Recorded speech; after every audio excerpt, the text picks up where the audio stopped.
በስመ አብ ወወልድ ወመንፈስ ቅዱስ አሃዱ አምላክ አሜን። የተወደዳችሁ የልዑል እግዚአብሔር ቤተሰቦች የእናታችን የቅድስት ድንግል ማርያም የአስራት በኩራት ልጆች ፍጹም እስከ ሞት ድረስ በወደደንና ባከበረን በኢየሱስ ክርስቶስ ስም ሰላም እላችኋለሁ። እንደምንሰነበታችሁ አሜን። እከብር ኃይል በባህሪው የከበረ እቀደስ ኃይል በባህሪው ቅዱስ የአባቶቻችን አምላክ የድንግል ማርያም ልጅ ኢየሱስ ክርስቶስ ስሙ ዛሬም እስከ ዘላለም የተመሰገነ ይሁን። እግዚአብሔር እንደወደደና እግዚአብሔር እንደፈቀደ በዚህ ትምህርታችን የ2018 አብይ ጾም መቼ ይገባን፣ ለምን ይጾማን ወይም ስለምን እንጾማለን የሚለውን እንመለከታለን። በቀጥታ በ2018 አብይ ጾም መቼ ይገባን፣ ስለምን እንጾማለን የሚለውን ከማየታችን በፊት አብይ ማለት ምን ማለት ነው፣ ጾም ማለት ምን ማለት ነው የሚለውን መመልከት ያስፈልጋል። አብይ ማለት አቤ ከፍ ከፍ አለ ከሚለው የግስ ቃል የተወሰደ ሲሆን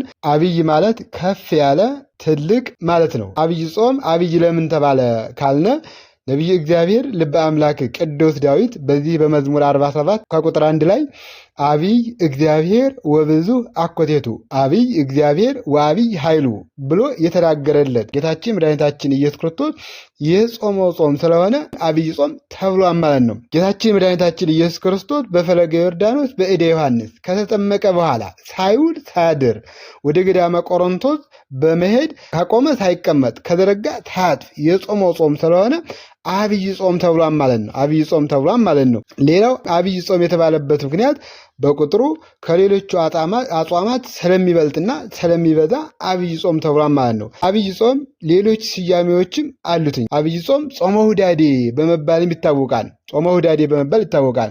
ሁዳድ ማለት የቃሉ ትርጉም ሰፊ ለሆነ የመንግስት እርሻ ወይም ማንኛውም የህዝብ ብዛት ያለበት ስራ ሁሉ ሁዳድ የሚባል ሲሆን የጾሙ ቀናቶች በቁጥር ከሌሎቹ አጽዋማት ሲታዩ የበዙ ስለሆኑ ጾመ ሁዳድ ተብሎ ይጠራል ማለት ነው። ሶስተኛው ጾመ አርባ በመባልም ይታወቃል ማለት ነው። ጾመ ኢየሱስም ይባላል። ጾመ ኢየሱስ የሚባለው ጌታችን መድኃኒታችን ኢየሱስ ክርስቶስ የጾሙ ባለቤትና ጾሙን በመጾም እንድንጾም ያዘዘን ራሱ ኢየሱስ ክርስቶስ በመሆኑ ጌታችን መድኃኒታችን ኢየሱስ ክርስቶስ የጾመው ጾም ስለሆነ ጾመ ኢየሱስ ተብሎም ይጠራል ማለት ነው። እንግዲህ ስለ አብይ ጾም ስያሜዎችና ስለ አብይ ጾም ተጓዳኝ ትርጉሞች ይህን ከተመለከትን ጾም ማለት ጾመ፣ ተወ፣ ታቀበ፣ ተከለከለ ከሚለው የግዕዝ ቃል የተወሰደ ሲሆን ጾም ማለት መተው፣ መጠበቅ፣ መከልከል ማለት ነው። ጾም ከምግብና ከውሃ ብቻ ሳይሆን ከክፉ ነገር ዓይን ክፉ ከማየት፣ ጆሮ ክፉ ከመስማት፣ አንደበት መጥፎ ነገርን ከመናገር፣ እግር ወዳልተፈቀደልን ነገር ከመሄድ፣ እጅ ያልተፈቀደለትን ነገር ከማንሳትና ከመዳሰስ ከነዚህ ሁሉ መቆጠብ ጾም እንዲባል ያደርገዋል ማለት ነው። በቤተ ክርስቲያናችን አስተምሮ 7 የአዋጅ አጽዋማት አሉ። እነሱን እነማን ናቸው ካልነ አንደኛው ጾመ ኢየሱስ ነው። ይኸውም ጌታችን መድኃኒታችን ኢየሱስ ክርስቶስ ለቤዛ ዓለም በመጣ ጊዜ በዚህ ምድር ላይ በፈለገ ዮርዳኖስ በእደ ዮሐንስ ከተጠመቀ በኋላ 40 ቀንና 40 ሌሊት በመጾም በዲያብሎስ ተፈትኖ የጾምን ኃይል ድልን በማድረግ የጾምን ኃይል ያሳየበት ጾም ነው ማለት ነው። ሁለተኛው ጾመ ሐዋርያት ነው። ይኸውም ክርስቶስ ከተነሳ በኋላ ቅዱሳን ሐዋርያት የወንጌል ስራቸውን የማስተማር ስራቸውን ከመጀመራቸው በፊት እግዚአብሔር ፈቃድ እንዲሆንላቸው ስራቸው የተቃና እንዲሆን የጾሙት ጾም ማለት ነው። ሶስተኛ ጾመ ድህነት በመባል ይታወቃል። ጾመ ድህነት ብለን የምንጠራቸው ረቡዕና ዓርብ ናቸው። የምንጾመው ስለምንድን ነው ካልነ ረቡዕ የአይሁድ ቤተ መንግስትና ቤተ ክህነት ክርስቶስን ይገደል ብለው ምክራቸውን ያጸኑበት ዕለት ስለሆነ፣ ዓርብ ደግሞ ለቤዛ ዓለም ለመሆን አምላካችን መድኃኒታችን ኢየሱስ ክርስቶስ በቀራንዮ አደባባይ ላይ ስጋውን ቆርሶ ደሙን አፍሶ መላውን ዓለም ያዳነበት ዕለት ስለሆነ ለእኛ የተከፈለልንን መስዋዕትነት በማሰብ የምንጾመው ጾም ነው ማለት ነው። አራተኛ ጾመ ፍልሰታ በመባል ይታወቃል። ጾመ ፍልሰታ የእመቤታችን የቅድስት ድንግል ማርያም ዕረፍቷንና ትንሣኤዋን በማሰብ ከእመቤታችን ከቅድስት ድንግል ማርያም በረከትን ለማግኘት የምንጾመው ጾም ነው ማለት ነው። አምስተኛ ጾመ ነቢያት በመባል ይታወቃል።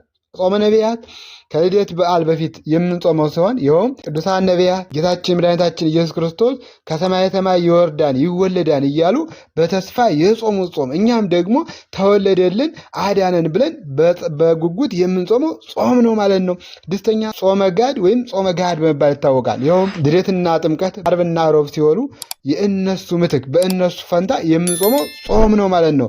ሰባተኛና የመጨረሻው ጾመ ነነዌ የነነዌ ከተማ ሕዝቦች ባጠፉት ባጠፉት ጥፋት ምክንያት በሰሩት ኃጢአት ምክንያት እግዚአብሔር ሊያጠፋቸው ሲል እግዚአብሔር ከተማዋ ሊገለብጣት ሲል በነቢዩ በዮናስ ስብከት አማካይነት ለ3 ቀን ያህል እንስሳትና ሰው ከእህልና ከውሃ በመከልከል በተሰበረ ልብ ጾመው እግዚአብሔር መዓቱን መልሶ በምሕረት የጎበኘበት የነነዌ ከተማን የተወበት የነነዌ ሕዝቦች የዳኑበት ስለሆነ እኛ ደግሞ በዘመናችን በኃጢአታችን ምክንያት ከሚመጣብን መዓት ከሚመጣብን የእግዚአብሔር ቁጣ እንድን ዘንድ እንጾመዋለን ማለት ነው። የአዋጅ አጽዋማት የሚባሉት እነዚህ ከሆኑ በ2018 ዓ.ም አብይ ጾም መቼ ይገባን የሚለውን ለመመለስ ያክል በ2018 አብይ ጾም የካቲት 9 ሰኞ ቀን ይገባን ወይም ሰኞ ቀን ይጀምራል ማለት ነው። ስለዚህ ታላቅ ጾም ስንነጋገር፣ ስለዚህ ታላቅ ጾም ስናወራ አብይ ጾም 8 ሳምንታት 55 ቀናት አሉት። አብይ ጾም 8 ሳምንታት 55 ቀናት አሉት። 8 ሳምንታት የየራሳቸው ስያሜ አላቸው። የአብይ ጾም የመጀመሪያው እሁድ ወይም የመጀመሪያው ሳምንት ዘወረደ በመባል ይታወቃል። ይኸውም አምላካችን መድኃኒታችን ኢየሱስ ክርስቶስ ከሰማየ ሰማይ መውረዱን ከእናታችን ከድንግል ማርያም መወለዱን ሰው መሆኑንና መሰቀሉን የሚነገርበት የሚሰበክበት ሳምንት ነው ማለት ነው።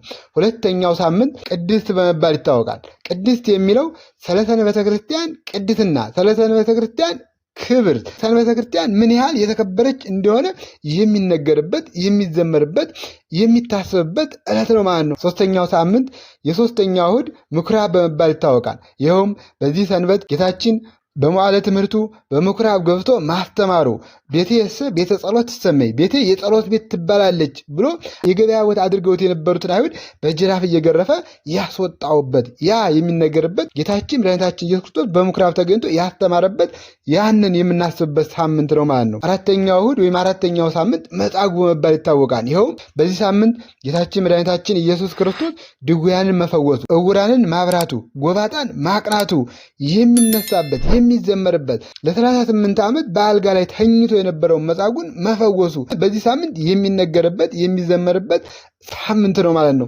አምስተኛው ሳምንት ወይም አምስተኛው እሁድ ደብረ ዘይት ይባላል ማለት ነው። ጌታችን መድኃኒታችን ኢየሱስ ክርስቶስ በደብረ ዘይት ተራራ ላይ ሆኖ ያስተማረው ትምህርት የሚነገርበት የዳግም ምጽአቱ ነገር የሚሰበክበት የምናስታውስበት የምናስተምርበት ሳምንት ነው ማለት ነው። ስድስተኛው ሳምንት ስድስተኛው እሁድ ገብርኄር በመባል ይታወቃል። ይኸውም ያተረፈው የተመሰገነበት ብሩን ተቀብሎ ደግሞ የቀበረው የተወቀሰበት የእያንዳንዱ የተሰጠውን መክሊት በአግባቡ ካልተጠቀመ በአግባቡ ካልያዘ ፍርድ እንደሚገባው የሚነገርበትና የሚሰበክበት ሳምንት ነው ማለት ነው። አራተኛው እሁድ ኒቆዲሞስ በመባል ይታወቃል። ኒቆዲሞስ የተባለበት ምክንያት ደግሞ ምሁረ ኦሪት የነበረው ኒቆዲሞስ የሚባለው በሌሊት ወደ ጌታችን እየመጣ ይማር ስለነበር የኒቆዲሞስ ታሪክ ስለሚተረክ ቅዱስ ያሬድም በእሱም ሰይሞታል ማለት ነው። ስምንተኛው እሁድ ወይም ስምንተኛውና የመጨረሻው እሁድ ሆሳዕና በመባል ይታወቃል። ይኸውም ጌታ በአህያ ውርንጫ ሆኖ ሆሳዕና በአርያም እየተባለ ወደ ቤተ መቅደስ የገባበት ዕለት መታሰቢያ ነው ማለት ነው። በዚህ ታላቅ ጾም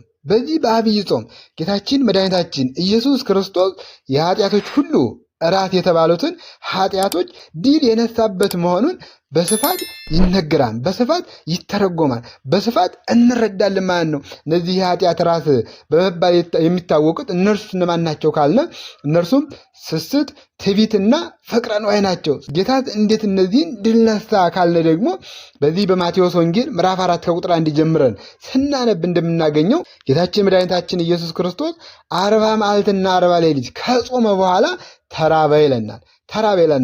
መራቡን አይቶ መጠማቱን ተመልክቶ ጥንተ ጠላታችን ዲያብሎስ ዛሬም በዘመናችን ሰዎችን በተለያየ መንገድ እየገባ የሚፈትነው የሚያሳስተው ሰዎች መልካም ነገር እንዳያረጉ ሰዎች ወደ ቤተ ክርስቲያን እንዳይቀርቡ የሚያደርገው ጥንተ ጠላታችን ሰይጣን ክርስቶስን እንደፈተነው ይነግረናል። እንደተራበ ተመልክቶ ሰይጣን ወደ ኢየሱስ ክርስቶስ ቀረበና አሁን አንተ ርቦሃል፣ እኔንም ርቦኛል፣ የእግዚአብሔር ልጅ ከሆንክ እነዚህን ድንጋዮች ዳቦ አድርግና እንብላ ሲል ፈተነው ይለናል። ይህ ለጌታ የቀረበለት የስስት ፈተና ነበር። ጥንተ ጠላታችን ሰይጣን አዳምና ሔዋንን ከቀደመ ክብራቸው እግዚአብሔርን ከሚያህል ጌታ ገነትን ከመሰለ ቦታ ያሳጣቸው ያስተናከላቸው በሆድ ምክንያት ነበርና አትብሉ የተባሉትን አስበልቶ ስለነበር አሁንም ጌታ የአዳም ሥጋ ለብሶ ቢያየው ፍጡር መስሎት ነበርና አዳምን በፈተነበት የስህተት ፈተና ጌታን ፈትኖታል።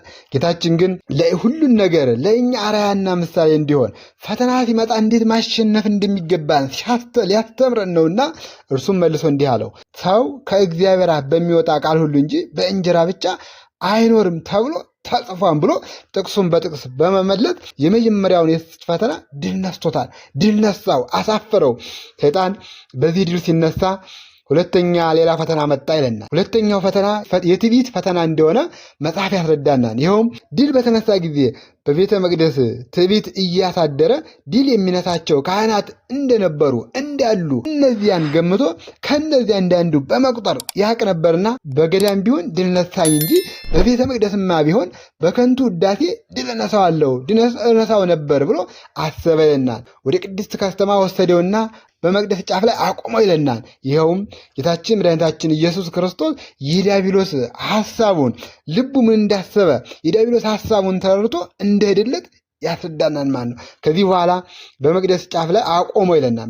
በመቅደስ ጫፍ ላይ አቆሞ መላእክቱን ስላንተ ያዝልሃን፣ እግርህም በድንጋይ ከቶ እንዳይስተነካከል በእጃቸው ያነሱልሃን ተብሎ ተጽፏልና የእግዚአብሔር ልጅ ከሆንክ ወደ ታች ራስህን ወርውር አለው ይላል። ልብ እንበል። ዲያብሎስ የቃሉን ባለቤት ጌታችን ኢየሱስ ክርስቶስ ሲፈትነው እንኳን የመጽሐፍ ቅዱስ ቃልና ጥቅስን በመጥቀስ እንደሆነ ቃሉ ይነግረናል። እኛንማ ምን ያህል ከዚህ በላይ ሊፈትነን እንደሚችል ጻድቅ ሰው መስሎ መልካም የሚያደርግ መስሎ እኛን ሊፈትነን እንደሚችል መለየት ያስፈልጋል ማለት ነው። ለጠቀሰው ጥቅስ አፍራሽ የሆነ ጥቅስ በመጥቀስ ጌታችን መድኃኒታችን ኢየሱስ ክርስቶስ ጌታን አምላክን አትፈታተነው ተብሎ ደግሞ ተጽፏን በማለት ለጠቀሰው ጥቅስ ሌላ ጥቅስ በመጥቀስ ድል ነስቶታል ማለት ነው። ሰይጣን በዚህም አላቆመም። በዚህ ድል እንደተነሳ ሲያቅ ሶስተኛ ፈተናን አቀረበ ይለናል። ሶስተኛው ፈተና የፍቅረ ነዋይ ፈተና እንደሆነ መጽሐፍ ያስረዳናል። ሰይጣን በቤተ መቅደስ ባቀረበው ፈተና ድል በተነሳ ጊዜ የገንዘብና የሀብት ብዛት፣ የሹመትና የስልጣን እንዲሁም የግዛት ፍቅር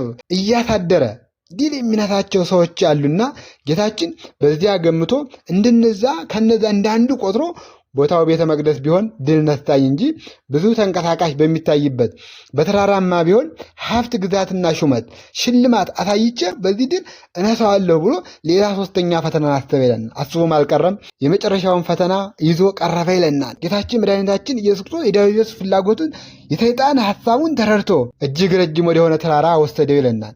የዓለምንም መንግስታት ሁሉ ክብራቸውንም አሳይቶ ወድቀህ ብትሰግድልኝ ይህን ሁሉ እሰጥሃለሁ አለ። አስቡ የእግዚአብሔር ልጆች፣ ጠላታችን ሰይጣን እንዲህ የሚለው አምላካችን ኢየሱስ ክርስቶስን ነው። የአዳምን ስጋ የእኛን ስጋ ለብሶ ሲያየው እንደ ፍጡር ተመልክቶ ክርስቶስን እነዚህን ፈተናዎች እየቀያየረ ፈተነው።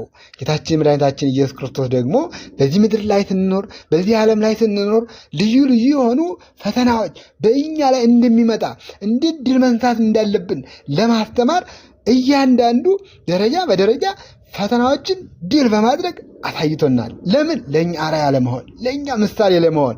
ሰይጣን ሶስተኛውን ጥያቄ ያቀረበ የዓለም መንግስታት ሁሉ ክብራቸውን አሳይቶ ወድቀህ ብትሰግድልኝ ይህን ሁሉ እሰጥሃለሁ አለው ይላል። ይህን ሁሉ እሰጥሃለሁ አለው ይላል። ይህን በማለት በፍቅረ ነዋይ ጌታ ሊፈትነው እንደቀረበ የእግዚአብሔር ቃል ይነግረናል። ያን ጊዜ ኢየሱስ ክርስቶስ ሂድ አንተ ሰይጣን ለጌታ ለአምላክ ስገድ፣ እርሱም ብቻ አምላክ ተብሎ ተጽፏል አለው ይላል። ያን ጊዜ ዲያብሎስ እንደ ጢስ ተኖ እንደ ጉም በኖ ከዛ ጠፋ ይለናል። ጌታችን በገዳመ ቆሮንቶስ ዲያብሎስን ድል መንሳቱ ለአጋንንት ድካም፣ ለእኛ ለክርስቲያኖች ደግሞ ኃይል ሆኖናል ማለት ነው። ጥንተ ጠላታችን ሰይጣን በእባብ ሰውነት ተዋህዶ እባብን መስሎ እባብን አህሎ ገነት ድረስ ገብቶ አዳምና ሔዋንን ድል ነስቷቸው ወደ ሲኦል አውርዷቸው ነበርና አምላካችን ኢየሱስ ክርስቶስ አዳምን መስሎ አዳምን አህሎ ፍጹም ሰው ሆኖ የሰይጣንን የቀደመ ተንኮልን አፍርሶልናል ማለት ነው። ድል ነስቶልናል ማለት ነው። ይህ ጾም ታላቅ ጾም ነው። ይህ ጾም ጥንተ ጠላታችን ሳጥናኤል፣ ጥንተ ጠላታችን ሰይጣን ድል የተነሳበት ለእኛ አርአያ ሊሆን ለእኛ ምሳሌ ሊሆን እርሱ ተፈተነ። ስለዚህ ስንጾም ፈተናው ብዙ ነው። ስንጾም ወደ እግዚአብሔር ቤት ስንቀርብ ፈተናው ብዙ ነው። ግን ጌታችን መድኃኒታችን ኢየሱስ ክርስቶስ እሱ ይህን ዓለም ድል እንዳደረገ ድል እንድናደርግ አርአያውና ምሳሌውን ትቶልና ማለት ነው። እንደ ቤተ ክርስቲያናችን አስተምሮ ሁለት አይነት ጾም አለ። ይኸውም አንደኛው የግል ጾም ነው። አንድ ሰው በሰራው ኃጢአት ምክንያት ለንስሐ አባቱ ተናግሮ ንስሐ አባቱ የሚሰጠው ጾም አለ። እንዲሁም ደግሞ በራሱ በፈቃድ የሚጾም ጾም አለ ማለት ነው። ሁለተኛው የአዋጅ ጾም ነው። ይኸውም በስጉር ሳይሆን ሁሉ አውቆት ክርስቲያን የሆነ ሁሉ የሚጾመው ጾም ነው። ይህም መጽሐፍ ቅዱሳዊ መሰረት ያለው ነው። በዚህ በትንቢተ ኢዩኤል ምዕራፍ 2 ከቁጥር 15 ላይ በጽዮን መለከትን ንፉ፣ ጾምንም ቀድሱ፣ ጉባኤውንም አውጁ ይላል። ስለዚህ የአዋጅ ጾም ሁሉም የሚያውቀው ሁሉም የሚጾመው ከ7 ዓመት በላይ የሚጾመው ጾም የአዋጅ ጾም ይባላል ማለት ነው። በመጨረሻ ስለምን እንጾማለን ወይም የሚጾመው ስለምንድን ነው የሚለውን መመልከት ያስፈልጋል። የምንጾምበት ምክንያት አለን። የምንጾምበት የራሳችን የሆነ ዓላማ አለን ማለት ነው።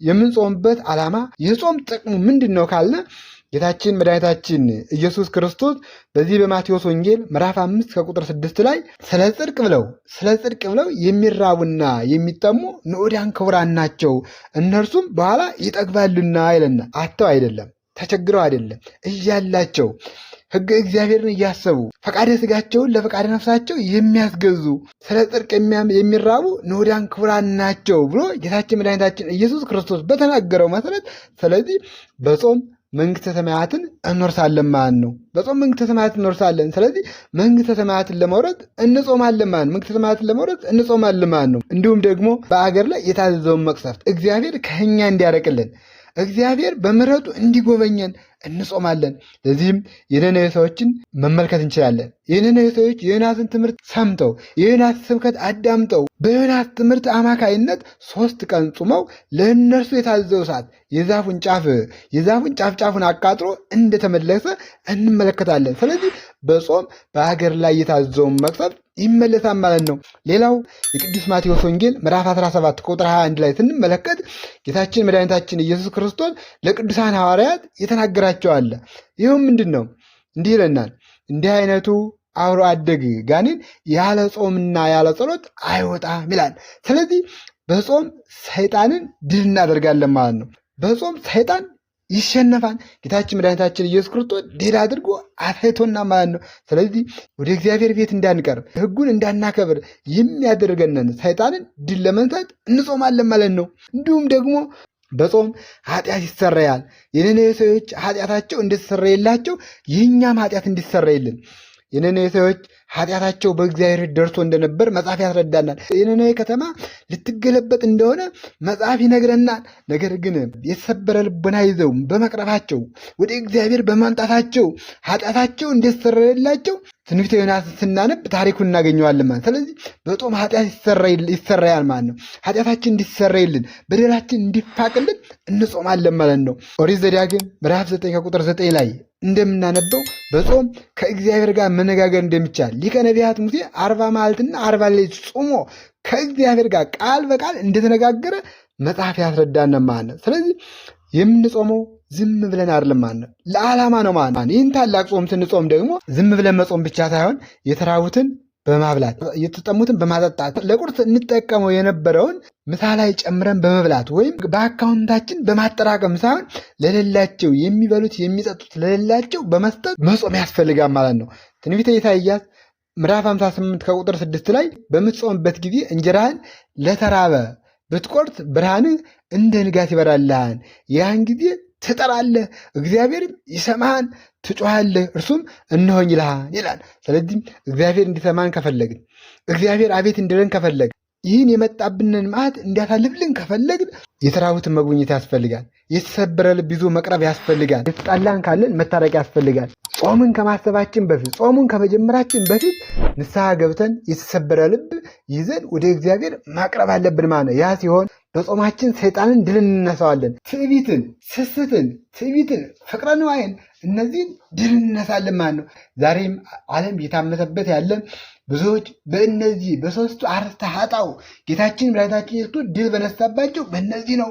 እነዚህን ድል ለመንሳት ደግሞ በመጀመሪያ የተሰበረ ልብ ይዞ መቅረብ ያስፈልጋል። ከዛ በኋላ ደግሞ አድርጉ የተባለውን ማድረግ ያስፈልጋልና ጾሙን ስንጾም ካለን ለሌላቸው በማካፈል መሆን አለበትና ጾሙን ጾመን ከጾሙ በረከትን እንድናገኝ እስከ መጨረሻው በቅድስት ቤተክርስቲያን ጸንተን እንድንኖር የአምላካችን የልዑል እግዚአብሔር ፈቃድ የእናታችን የድንግል ማርያም አማላጅነት አይለየን። ይቆየን።